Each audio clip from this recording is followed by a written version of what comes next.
رحم اللہ من قرأ الفاتحہ. لا حول ولا قوة الا باللہ العلی العظیم. حسبنا اللہ ونعم الوکیل نعم المولا ونعم النصیر. بسم اللہ الرحمن الرحیم. الحمد للہ الذی ہدانا لہذا وما كنا لنهتدي لولا ان هدانا الله.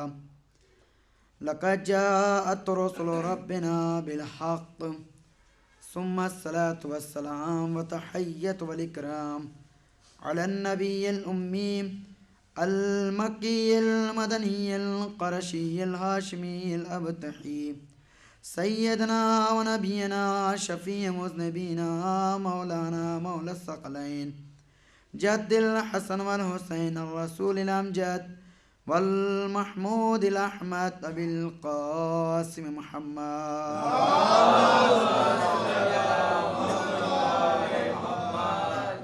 وعلى آل بيته الطيبين الطاهرين المعصومين المنتخبين المنتجبين ولعنة الله على أعدائهم أجمعين من اللعن إلى قيام يوم الدين. الحمد لله الذي لم يتخذ ولدا ولم يكن له شريك في الملك ولم يكن له ولي من الذل وكبره تكبيرا.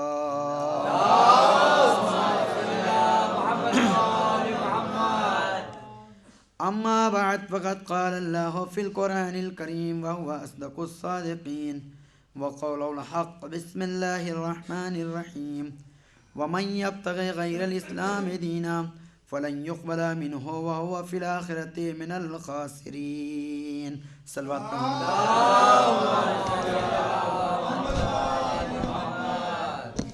عزیزان گرامی،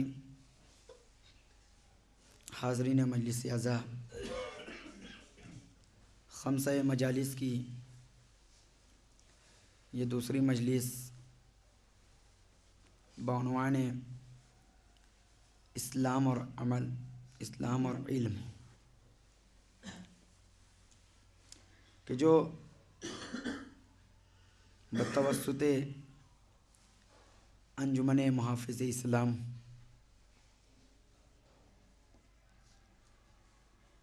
آپ کے اس امام بارگاہ شجر آرا بیگم میں منعقد ہو رہا ہے.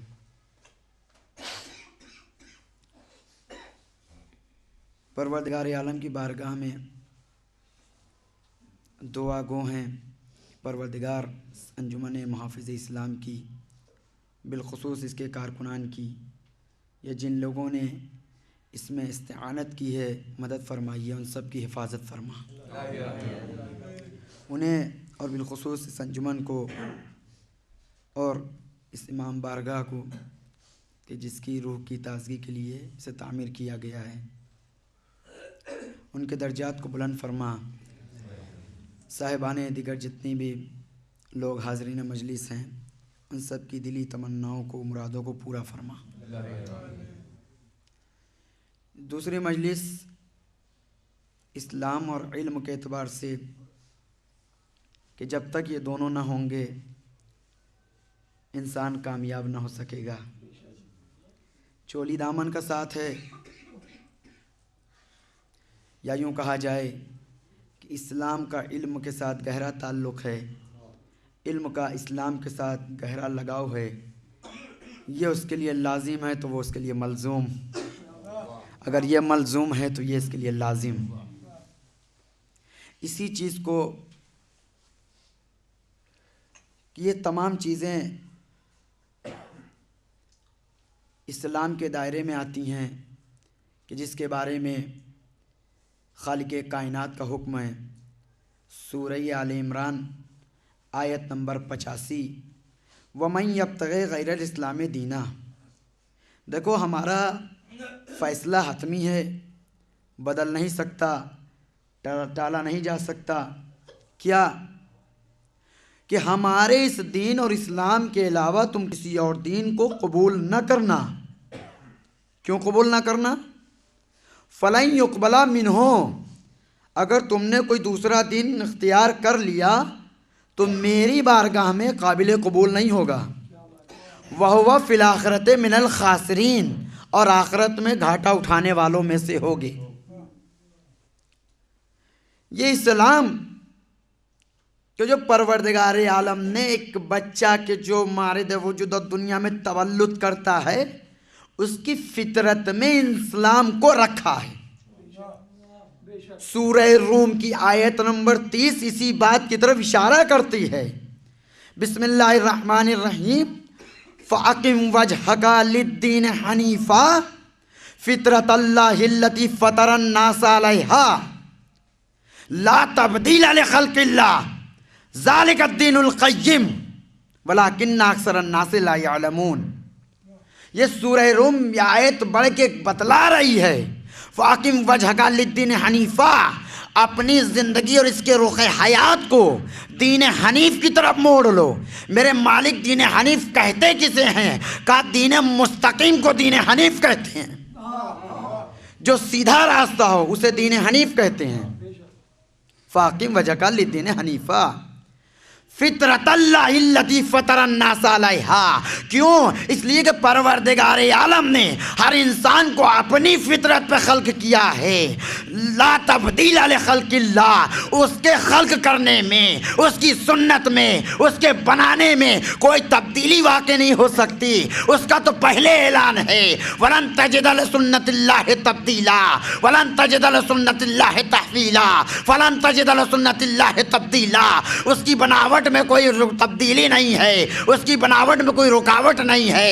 لا تبدیل لخلق اللہ، اس کی خلقت میں کوئی رکاوٹ نہیں ہے، اس کی خلقت میں کوئی تبدیلی نہیں ہے۔ ذالک الدین القیم، اے ادنا انسانوں، کم عقل رکھنے والوں، اے سادہ مزاج انسانوں، یہ بات سمجھ لو کہ سب سے اچھا اور قیم دین یہی دین اسلام ہے۔ لوگوں کو اس کے بارے میں پتہ نہیں ہے۔ سورہ روم نے بڑھ کے آواز دی وَلَكِنَّ أَكْثَرَ النَّاسِ لَا يَعْلَمُونَ، اس کی سچائی کے بارے میں، اس کے سیدھے پن کے بارے میں لوگ نہیں جانتے کہ یہ دین کتنا مضبوط دین ہے۔ یہ دین اتنا مضبوط دین ہے، اسی لیے تو کہا گیا ہے۔ اور ایسے نہیں رکھ دیا انسان کو کہ کائنات میں بھیج دیا بس انسان کہیں بھی معاذ اللہ منہ کرتا رہے، نہیں، قوانین رکھیں۔ انسان جیے، اخلاق کے ساتھ جیے، انسان جیے لیکن اپنے کردار کے ساتھ جیے۔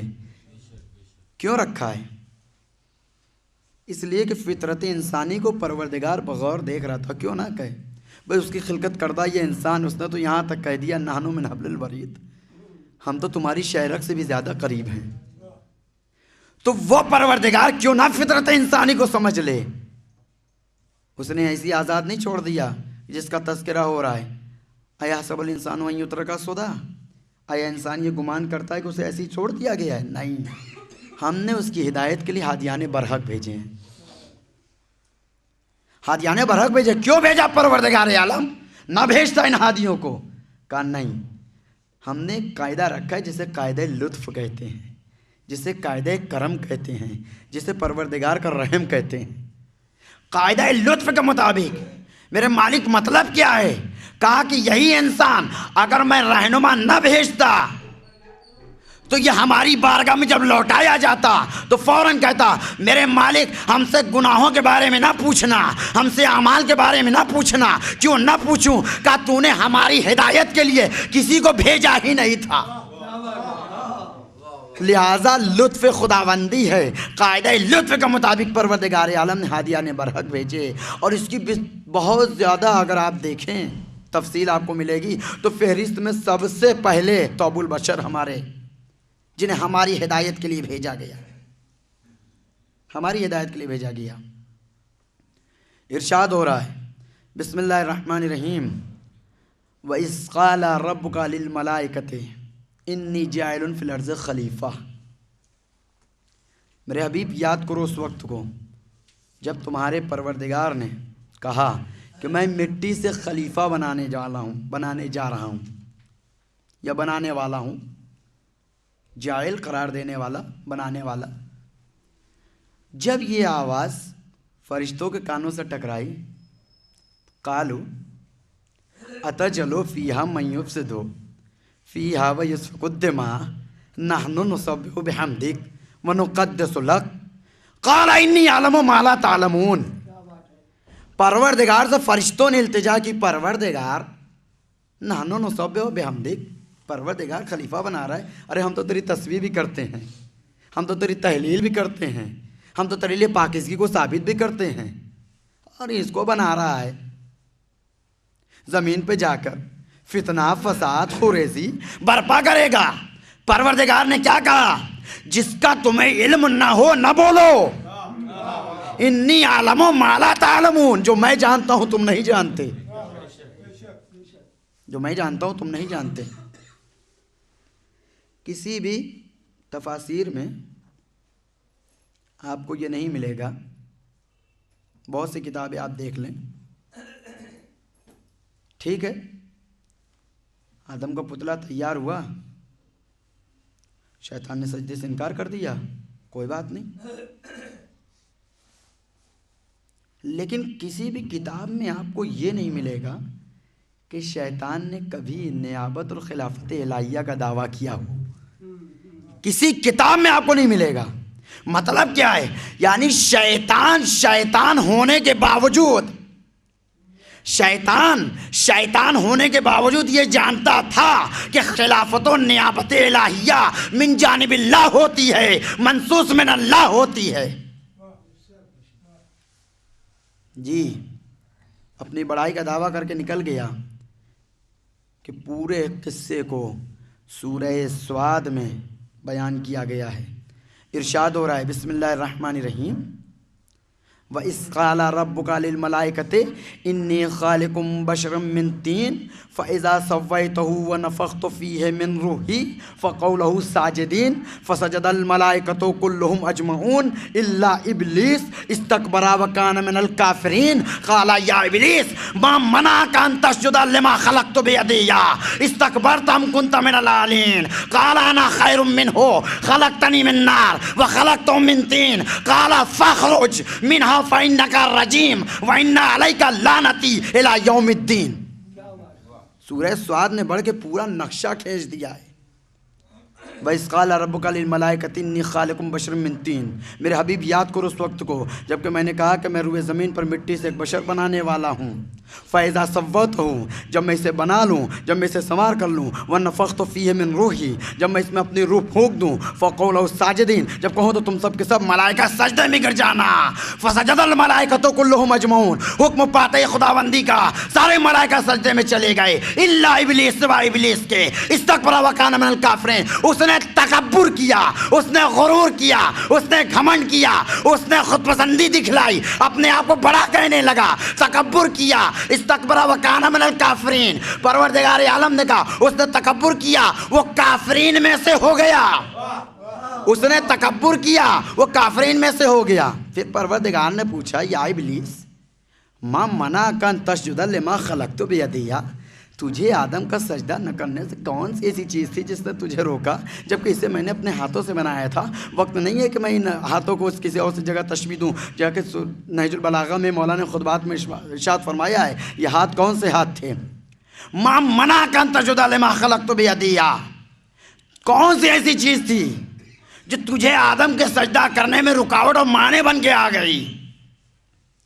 فوراً اس نے قیاس کیا، پروردگار عالم نے بھی اسے تمغہ دیا، استکبرت ام کنت من العالین، تو نے تکبر کیا، کیا تو بڑے لوگوں کو اپنے جیسا سمجھ رہا ہے؟ تکبر کیا، استکبرت ام کنت من العالین۔ اب ایک وقت کہا، قالا، شیطان اب کہہ رہا ہے کیوں پروردگار، اس لیے میں نے نہیں کیا کہ انا خیر منہ، میں اس سے بہتر ہوں، ہو کی ضمیر جناب آدم کی طرف، میں اس سے بہتر ہوں۔ کیوں بہتر ہو؟ خلقتنی من نار، ارے مجھے تو آگ سے بنایا گیا ہے، وہ خلقتہ من طین، اس کو تو مٹی سے بنایا گیا ہے، اس کو مٹی سے بنایا گیا ہے۔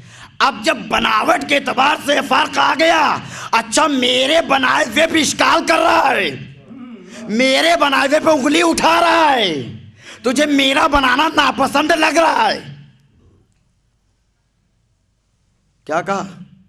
فَاخْرُجْ مِنْهَا فَإِنَّكَ رَجِيمٌ، نکل میری بارگاہ سے، تو رجیم ہے۔ وَإِنَّ عَلَيْكَ لَعْنَتِي إِلَىٰ يَوْمِ الدِّينِ، قیامت تک تجھ پہ لعنت ہوتی رہے گی۔ مطلب پروردگار کے بنائے ہوئے کو اگر انکار کر دے قیامت تک لعنت ہوتی رہے گی۔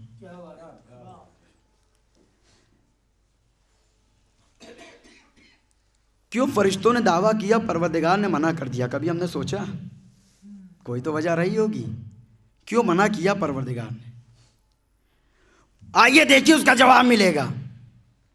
ارشاد ہوا وَعَلَّمَ آدَمَ الْأَسْمَاءَ كُلَّهَا ثُمَّ عَرَضَهُمْ عَلَى الْمَلَائِكَةِ فَقَالَ أَنبِئُونِي بِأَسْمَاءِ هَؤُلَاءِ إِن كُنتُمْ صَادِقِينَ۔ پروردگار نے کہا تھا ہم تمہیں خلیفہ بنا دیتے، لیکن وہ اسماء کی تعلیم ہمارے سامنے بتا دو جو علم ہم نے آدم کو عطا کیا، ان کے نام ہمیں بتا دو جو ہم نے آدم کو عطا کیا تھا، ہم تمہیں بھی خلیفہ بنا دیتے۔ ایک مرتبہ ہاتھوں کو جوڑا، قالو لا علم لنا الا ما علمتنا، اے پروردگار تو نے جتنا علم ہمیں عطا کیا تھا ہم اتنا ہی جانتے ہیں، اس سے زیادہ ہم نہیں جانتے۔ اے میرے مالک تو کون سا علم عطا کیا تھا، کون سا علم عطا کیا تھا؟ آواز قدرت آئی آدم بتاؤ ان فرشتوں کو، یہ پوچھ رہے ہیں کہ آدم کو کون سا علم عطا کیا گیا تھا۔ فوراً ہاتھوں کو اٹھایا، آواز دی اللہم انی اسلوکا بحق محمد وانت المحمود وبحق علی وانت الاعلی وبحق فاطمہ وانت فاطر السماوات والارض وبحق الحسن وانت المحسن وبحق الحسین وانت قدیم الاحسان۔ یہ پروردگار عالم نے علم عطا کیا آدم کو۔ اب سمجھ میں آیا استکبرت ام کنت من العالین، ان ناموں کو دیکھ کے شیطان نے تکبر کیا۔ اچھا یہ چند ہستیاں ہیں کہ جن کو آدم کے سجدے کا حکم نہیں دیا جا رہا ہے، صرف مجھے دیا جا رہا ہے۔ مطلب کیا ہوا؟ یہاں پر شیطان پنجتن پاک کا مقابلہ کر رہا تھا، شیطان اپنے جیسا محمد کو سمجھ رہا تھا، شیطان اپنے مقابل فاطمہ کو لا رہا تھا، شیطان اپنے مد مقابل حسن کو لا رہا تھا، شیطان اپنے مد مقابل حسین کو لا رہا تھا۔ اس کا مطلب یہ ہوا جو اہل بیت کو، آل رسول کو یا رسول کو اپنے جیسا سمجھے، اپنے برابر سمجھے، وہ سیرت رحمان نہیں سیرت شیطان ہوتی ہے۔ صلوات پڑھیں محمد والے۔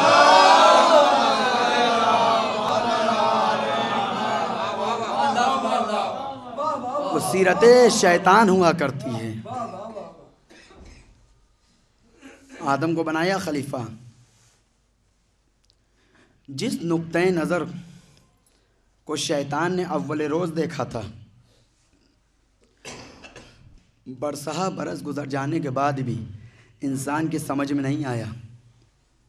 اچھا ٹھیک ہے، نہیں کیا اس نے سجدہ، نہ کیا، کبھی تو اس نے راستے میں روک کے یہ کہا ہوتا آپ کا میں نے سجدہ نہیں کیا، میں اپنے کو آپ سے بڑا سمجھتا ہوں، چلیے آئیے پھر بھی میرے ہاتھ پہ بیعت کر لیجئے۔ کبھی راستے میں نہیں روکا، سب کچھ کیا، حسد کیا، تکبر کیا، لیکن کسی تاریخ میں نہیں ملے گا کہ جناب آدم کا راستہ روکا ہو، آئیے میرے ہاتھ پہ بیعت کر لیجئے۔ نہیں نہیں نہیں، ایسا ہرگز نہیں ہوا۔ جناب آدم کو قائد اور رہبر کائنات میں پہلا تسلیم کیا گیا۔ کیا بنیاد تھی؟ فرشتوں نے بھی تو دعویٰ کیا تھا، فرشتوں نے بھی دعویٰ کیا تھا، کیوں نہیں فرشتوں کو دیا گیا یہ عہدہ؟ پروردگار عالم بتلانا چاہتا ہے وَعَلَّمَ آدَمَ الْأَسْمَاءَ، چونکہ ہم نے کچھ اسماء کی تعلیم دیا تھی، آدم کو ہم نے کچھ اسماء کی تعلیم دیا جس کی بنیاد پر آدم خلیفہ مقرر ہوئے۔ اس کا مطلب ہے تمام چیزیں علم کے پیچھے ہیں، علم سب سے آگے ہے۔ بغیر علم کے کبھی کسی کو خلافت و نیابت الہیہ نہ ملی۔ جی قرآن گواہ اس بات کا۔ اگر یہ لوگ چاہتے فرشتے الیکشن بھی کرنا، ان کی اکثریت تھی، جیت سکتے تھے یہ۔ اگر عبادت بھی خلافت و نیابت الہیہ کے لیے کارآمد ہوتی تو جناب آدم تو آج پیدا کیے گئے تھے۔ فرشتے تو ایسے تھے جو ہزاروں برس سے کوئی رکوع میں ہے تو رکوع میں ہے، کوئی سجدے میں تو سجدے میں ہے، کوئی حالت قیام میں تو قیام میں ہے۔ اگر عبادت بھی خلافت و نیابت الہیہ کے لیے ہوتی تو اس میں بھی فرشتے جیت جاتے، لیکن نہیں۔ پروردگار عالم نے بتلایا نہ عبادت کام آئے گی، نہ عبادت وہاں کام آئی۔ کس بنیاد پر؟ خلافت و نیابت الہیہ کے لیے۔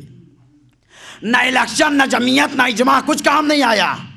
آیا تو کیا آیا؟ وَعَلَّمَ آدَمَ الْأَسْمَاءَ، ہم نے آدم کو جن اسماء کی تعلیم دی تھی۔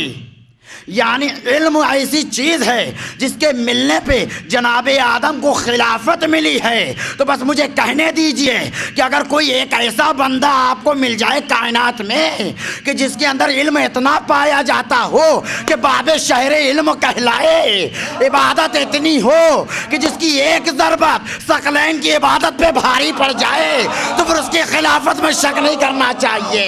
صلوات پڑھیں محمد و آل محمد۔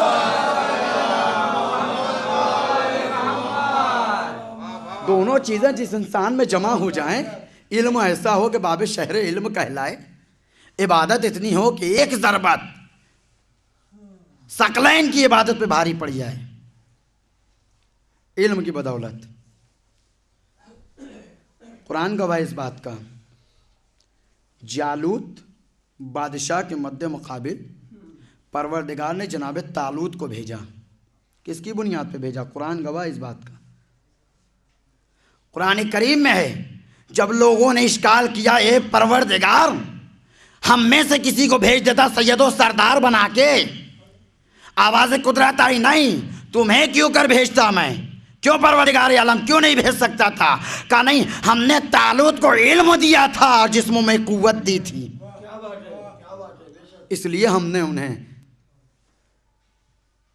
جالوت بادشاہ کے مد مقابل سید و سردار چنا، علم کی بنیاد پر۔ آپ دیکھیں قرآن کریم کی آیت ہے، بسم اللہ الرحمن الرحیم، یا داؤد انا جعلناک خلیفۃ فی الارض، اے داؤد ہم نے تمہیں خلیفہ مقرر کر کے بھیجا ہے۔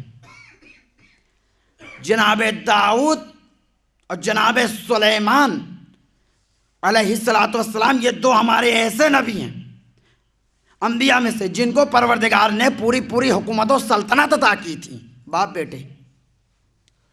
کبھی شکر کا سجدہ نہ بجایا، کبھی اس کا شکر نہ ادا کیا، اتنی بڑی حکومت پانے کے بعد۔ جب شکر کیا تو کس بات پہ کیا ہے؟ سورہ نمل کی آیت نمبر 15 آگے بڑھ کے آواز دے رہی ہے، وَلَقَدْ آتَيْنَا دَاوُودَ وَسُلَيْمَانَ عِلْمًا۔ کب شکر ادا کیا؟ کب شکر کا سجدہ کیا؟ جب ہم نے داؤد کو اور سلیمان کو علم عطا کیا۔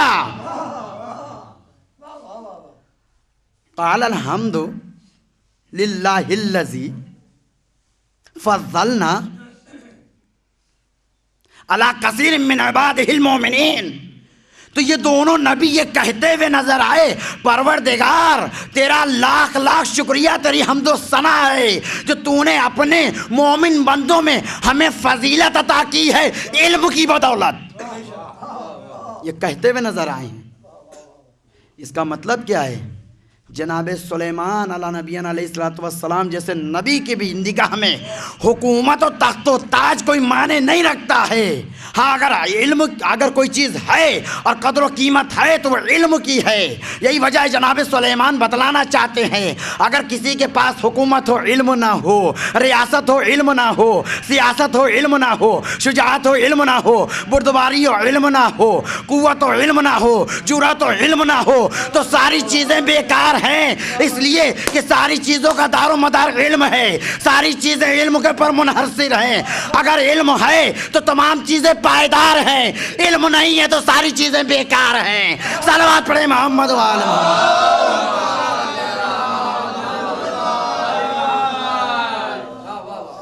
اسی لیے قرآن نے کہا ہے افلا یتدبرون القرآن، ارے تم ذرا غور تو کرو، فکر تو کرو، کیسی کیسی چیزیں ہم نے رکھی ہیں اس کے اندر، بغیر علم کے ہم نے کسی کو کچھ نہیں دیا۔ یہی وجہ ہے ایسے ایسے ہادیان برحق ہمارے درمیان رکھے ہیں پروردگار عالم نے کہ جنہیں علم، اور کیسا علم، خود یہ کہہ کے کہا باب شہری علم۔ رسول اسلام نے کہا انا مدینۃ العلم وعلی بابھا، ٹھیک ہے انہوں نے کہہ دیا میں شہر علم والی اس کے دروازہ ہیں، ایسے ہی علم آ جائے گا۔ نہیں، دعائے نطبہ میں آپ جمعہ کے روز صبح میں کیا پڑھتے ہیں؟ فمن اراد العلم فلیاتھا من بابھا، ارے جس کو علم حاصل کرنا ہے دروازے تک آئے، دروازہ کسی کے پاس نہیں جائے گا چل کے علم بانٹنے، دروازہ نہیں جانے والا، جس کو علم لینا ہے وہ دروازے تک آ جائے، فلیاتھا من بابھا۔ کیوں؟ اشکال ہوا کیوں ایسا؟ یہ تو حتمی فیصلہ ہے قدرت کا، پہلا گھر خانے خدا ہے کہ نہیں جو ہدایت کے لیے بنا، جس کے لیے ارشاد ہو رہا ہے بسم اللہ الرحمن الرحیم، انا بیت وضع للناس للذی ببکۃ مبارکا ھدی للعالمین، خانہ خدا سب سے پہلا گھر ہے جو عالمین کی ہدایت کے لیے ہے۔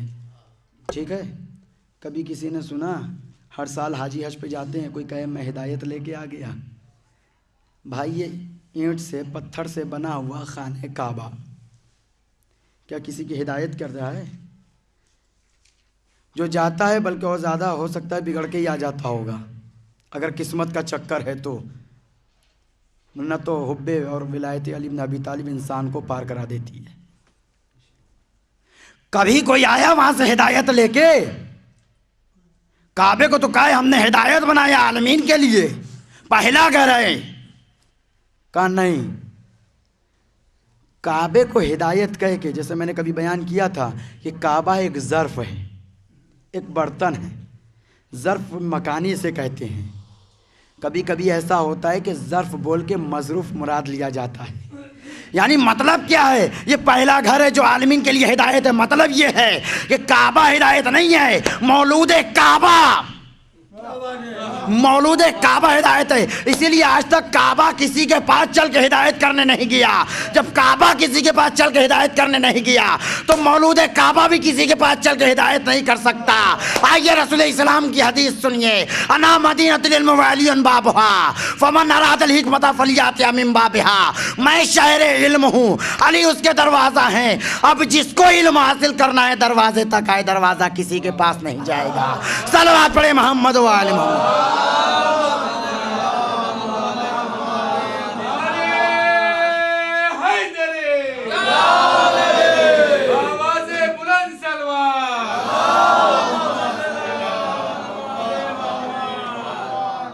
دروازہ کسی کے پاس نہیں جانے والا۔ کتنا علم عطا کیا تھا؟ یہاں تک کہ رسول اسلام نے اتنا علم سینہ بس سینہ عطا کیا کہ مولائے کائنات کو جملہ کہنا پڑا، سلونی سلونی قبل ان تفقدونی، پوچھ لو جو پوچھنا ہے قبل اس کے کہ تمہارے درمیان سے چلا جاؤں۔ کیا کچھ نہیں تھا میرے مولا کے اس جملے میں؟ تاریخ کا مطالعہ کریں، بہت کچھ باتیں ملیں گی۔ اور آج میں آپ کو جھوٹے مدعیان علم کہ جنہوں نے اس دعوے سے اور مولا کے اس جملے سے فائدہ اٹھانا چاہا تو کائنات میں کس طریقے سے ذلیل و خوار ہو گئے۔ میرے مولا نے جو دعویٰ کیا وہ تو اپنی جگہ بجا ہے، لیکن کوئی اس دعوے کو اٹھا کے اپنا نام روشن کرنا چاہے تو کیا وہ اس جملے سے اپنے وجود کو تو امتیاز بنا سکے؟ کیا اپنے وجود کو روشن کر سکے اس جملے سے؟ نہیں۔ ایک مثل بولی جاتی ہے، گدھا اگر شیر کی کھال پہن لے تو گدھا گدھا ہی رہتا ہے، شیر نہیں ہو جائے ہوتا، اور جب بھی گدھا بولتا ہے تو مکروہ ہی بولتا ہے۔ قرآن کریم اس بات کا شاہد ہے، اس نے بڑھ کے آواز دی ہے سورہ لقمان میں، ان انکر الاصوات لصوت الحمیر، سب سے مکروہ آواز گدھے کی ہے۔ لہٰذا کیا کچھ نہیں تھا میرے مولا کے جملے میں، بہت سا علم تھا اس میں جو مرموز تھا، لوگوں نے چاہا، اسی لیے مولا کی طرف جملہ منسوب کیا جاتا ہے علم کی بنیاد پر۔ مولا نے ارشاد فرمایا کہ علم کے لیے یہی کیا کافی ہے کہ جو علم نہیں رکھتا وہ بھی اپنے آپ کو علم کا دعویٰ کر بیٹھتا ہے، اور جہل کی مذمت کے لیے یہی کیا کم ہے کہ جو جاہل ہوتا ہے وہ بھی اپنے آپ کو جاہل کہلوانا پسند نہیں کرتا۔ میرے مولا کا ارشاد ہے، کیا کچھ نہیں تھا مولا کے اس جملے میں، لیکن وہی کہ علم اگر اچھے ظرف میں آ جائے تو آدمی عالم بعمل ہو جاتا ہے، اگر علم کسی اور ظرف میں چلا جائے تو پھر وہ جاہل کا جاہل رہ جاتا ہے۔ ورنہ تو لوگ ایسے بھی تھے جنہوں نے ہمارے اور آپ کے چھٹے امام مصف ناطق حضرت امام جعفر صادق علیہ السلام پہلو میں بیٹھ کے 2 سال ضانب عدد طے کرنے والے، لیکن ظرف خراب تھا کہ کہنے والے نے یہاں تک کہا کہ لولا السنتان لہلک النعمان، اگر یہ 2 سال امام صادق کی زندگی میں نہ گزارے ہوتے تو نعمان ہلاک ہو جاتا۔ نہ جانے کتنے کہہ چکے ہیں، چاہے وہ علی کے دور میں کہیں ہو چاہے چھٹے امام کے دور میں کہیں، ہلاک ہو جاتا۔ علم کا سمندر مولا نے جملے میں رکھا، علم دیکھیے، لیکن لوگوں نے اس کو استعمال کیا۔ تاریخ میں پہلا نام، تاریخ کے تناظر میں سلونی کے دعوے دار، منظر دیکھیے، یہ جملہ تو مولائی کو نہ زیب دیتا ہے۔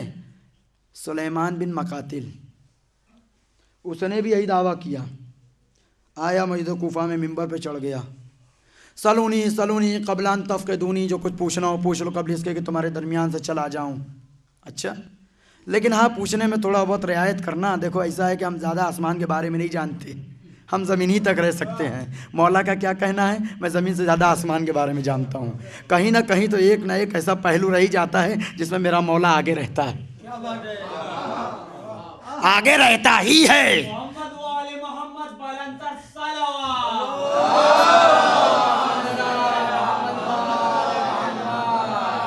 جب پوچھنے والے نے بھی آسمانی باتیں نہیں پوچھی اس سے، شخص کھڑا ہو گیا۔ اچھا، اس نے 1 بار نہیں 2 بار نہیں 3 بار ذلیل خوار ہوتا چلا گیا، لیکن سلونی والا دعویٰ کرنا نہ چھوڑا اس نے۔ ایک شخص کھڑا ہوا، کہا اچھا یہ بتاؤ، ہم نے سنا ہے، اور سنا کیا قرآن میں بھی پڑھا ہے، کہ جو ترک اولا جناب آدم سے ہوا اور ان کو جو ہے یہاں پر جو ہے توبہ کے لیے اور استغفار کے لیے بھیجا گیا روئے زمین پر، تو یہ بتاؤ جب انہوں نے حج کیا ہوگا تو ان کا سر کس نے مونڈا تھا؟ بھائی وہ تو پہلے آدمی تھے نا، تو ان کا سر کس نے مونڈا تھا؟ اب جب سر کی بات آئی تو اس کے خود کے 14 طبق روشن ہو گئے۔ فوراً ایک جملہ کہتا ہوا نظر آیا، کہا لگتا ہے پروردگار عالم نے تیرے دل میں یہ بات اس لیے ڈالی ہے تاکہ مجمع عام میں مجھے ذلیل و خوار کر سکے۔ بھائی حق تو وہ ہے جو 4 دیوالی میں بھی رہے، 4 دیواری میں اگر مقید کر دیا جائے اس کے بعد بھی سر عام بولتا نظر آتا ہے۔ ٹھیک ہے، اگر وہ اپنے آپ کو سمجھ لیتا یہیں تک رک جاتا، نہیں رکا وہ۔ تاریخ نے اسی سلیمان بن مقاتل کو دوسری جگہ پہ پیش کیا، پھر سلونی کا دعویٰ کر بیٹھا، سلونی سلونی قبل ان تفقدونی، چاہے جو پوچھنا ہو پوچھ لو تمہیں جواب دے دوں گا۔ پھر ایک کھڑا ہو گیا، کہا نہ میں انسان کے بارے میں پوچھوں گا، نہ جمادات کے بارے میں پوچھوں گا، نہ نباتات کے بارے میں پوچھوں گا، ہاں حیوانات میں سے ایک ننھی سی جان کے بارے میں پوچھوں گا۔ کہا وہ کیا ہے بتا دو، اتنے سب کو جانتا ہوں، ننھی سی جان کا کیا کہنا؟ کہا یہ بتاؤ کہ چونٹی کے اندر ہتھڑیاں کدھر ہوتی ہیں؟ یعنی اتنے مختصر سے سوالات، ایک مرتبہ چھوٹی سی اس چونٹی نے اس کو ایسا ذلیل و خوار کیا ہے کہ سلونی کا دعویٰ کرنے والا یہ بوڑھا بیل زمین بوس ہو کے گر گیا۔ اب تک بھی اگر کچھ عقل میں بات آ جاتی تو ٹھیک تھا، کہتا کہ چلو جو ہوا سو ہوا، اب تو نہ مولا کا مقابلہ کریں، باب شہر علم۔ لیکن نہیں، تاریخ بیان کرتی ہے یہی سلیمان بن مقاتل زندگی کے آخری موڑ پہ اپنی مٹی کو پلید کرنے کے لیے ایک مرتبہ پھر میدان میں آیا۔ یہی مسجد کوفہ میں ایک مرتبہ پھر کھڑا ہوا، اور کھڑا ہونے کے بعد کہتا سلونی سلونی قبل ان تفقدونی۔ اب ایک چاہنے والا کھڑا ہو گیا، اس شاہ کے اہل بیت میں سے تھا، کہ میں کائنات کے بارے میں نہیں پوچھتا ہوں، قرآن کریم سے ایک سوال کروں گا، بتا دے اگر اس کا جواب جانتا ہے تو۔ کہا سوال کر، جو کرنا ہے پوچھ لے۔ کہا کہ یہ بتا دو جو اصحاب کہف کے ساتھ کتا تھا اس کا رنگ کیسا تھا؟ اب جیسے ہی سوال کو سننے کے بعد کہتا ہے تو میرے چہرے کی رنگت کیوں بگاڑنا چاہتا ہے؟ صلوات پڑھے محمد و آل محمد۔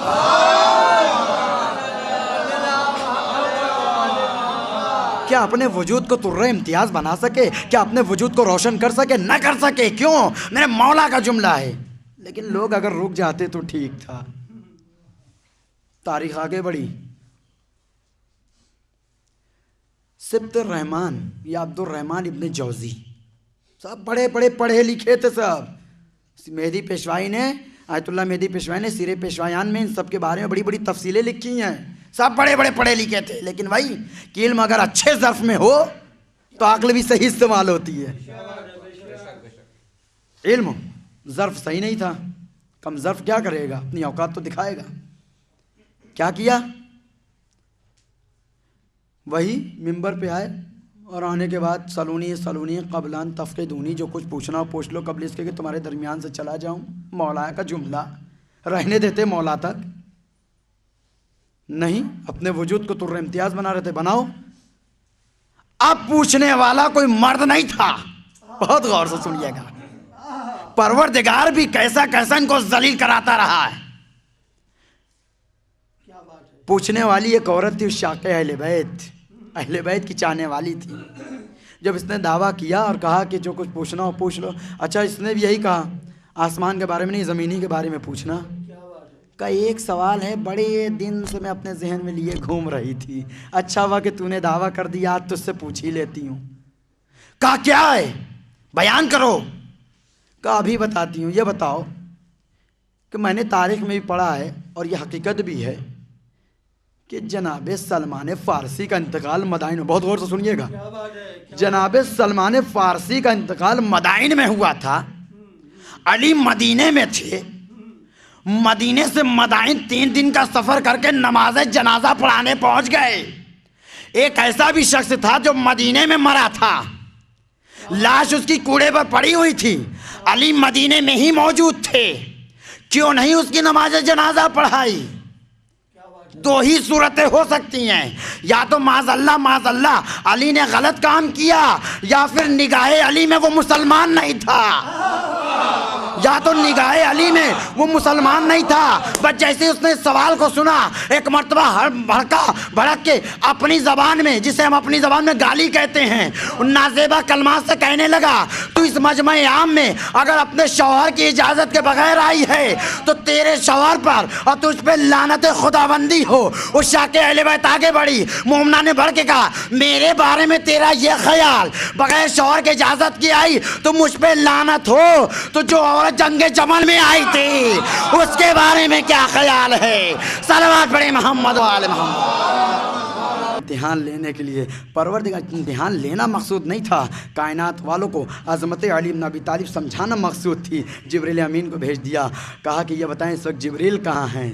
تو ایک مرتبہ عرش و فرش اور یمین و شمال سب طرف کا مولا کائنات نے مطالعہ کیا. کرنے کے بعد چشم زدن میں مولا کائنات نے جواب دے دیا انت جبرائیل، انت جبرائیل. جبریل نے کہا مولا ان کو بتلا دیجئے آپ نے مجھے کیسے پہچانا؟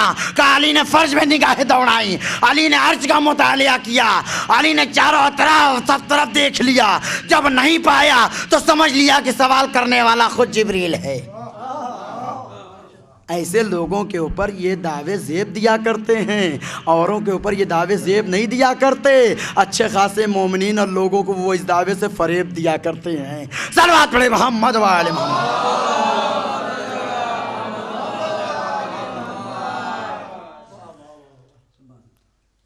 فریب دیا کرتے ہیں. کیسا علم تھا علی بن ابی طالب کے پاس؟ گزر رہے ہیں کوفے کے بازار سے، ایک درزی ہے جو کپڑا سل رہا ہے. دیکھا کہ وہ گانا گا رہا ہے، کپڑا سلتے جا رہا ہے. اب مولا کائنات سے برداشت نہ ہوا، آگے بڑھے. میرے بھائی کیا بہتر تھا کہ تو نازیبا کلمات اور باطل اشعار اپنی زبان پہ نہ لاتا. ایک مرتبہ کہتا مولا میں عالم نہیں ہوں، جاہل ہوں. مولا کائنات نے کہا تو کیا ضرورت ہے تمہیں جاہل رہنے کی؟